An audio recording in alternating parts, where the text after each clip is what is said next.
أنا أقول بيننا وبينكم السلف، بيننا وبينكم الكتب. Alhamdulillahi Rabbil Alamin, wassalatu wassalamu ala afdalil mursalin amma ba'd. La majorité d'entre vous, je pense, connaissez l'intelligence artificielle qui peut être très utile si elle est utilisée correctement.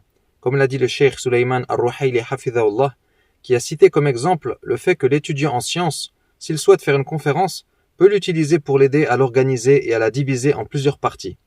Donc cette application est bénéfique, que ce soit dans les choses mondaines ou d'ordre religieux, mais à condition de vérifier les informations qu'il te donne.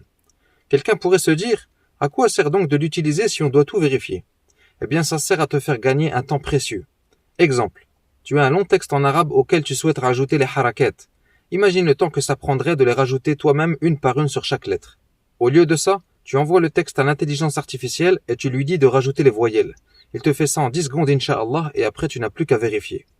Autre exemple, un frère qui fait les sermons du vendredi souhaite faire une khutbah sur le thème de la médisance mathalan.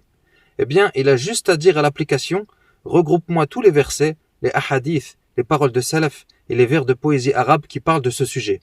Ensuite, il n'a plus qu'à vérifier les sources pour s'assurer que tout est correct. Ni'ma azim. Par contre, gare à toi de baisser ta garde et d'arrêter de vérifier. Car ces programmes, évidemment, ne sont pas dignes de confiance.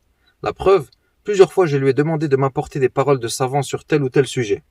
Et à plusieurs reprises, ce kadhab m'a répondu, le cheikh Foulan, dans tel livre, a dit ceci cela à ce sujet, en mettant carrément les guillemets au début et à la fin de la parole comme si c'était du mot à mot. Sauf qu'après vérification, je ne trouve pas la parole en question. Je reviens alors lui demander plus de précision comme la page exacte du livre, et là, yabda yatakhabbat. Il commence à s'embrouiller et à dire qu'en vérité le cheikh a fait seulement allusion à ce sujet dans un autre livre. Et au final, il finit par s'excuser de s'être emmêlé les pinceaux. Donc, yakzib, il ment. Une autre fois, je lui ai envoyé la photo d'une page d'un livre PDF en lui demandant de m'en faire le tafrir, c'est-à-dire de me réécrire le texte de la photo afin que je puisse le copier-coller. Eh bien, il m'a échangé des versets du Coran présents dans le texte par d'autres versets qui n'ont rien à voir. Et même le cheikh Mohammed Hisham Tahiri, hafidhahullah, raconte qu'une fois, il a demandé à l'intelligence artificielle pourquoi est-ce qu'Allah s'est qualifié d'Al-Wahhab dans Surat An-Nisa. Il dit, l'application s'est alors mis à philosopher alors que le nom Al-Wahhab n'est même pas présent dans Surat An-Nisa. Et également dans les traductions, le cheikh a dit qu'il a trouvé de nombreuses erreurs. Donc attention mes frères, barakallahu fikum, wa sallallahu wa sallam wa barak ala nabiyina Muhammad wa ala alihi wa sahbihi ajma'in.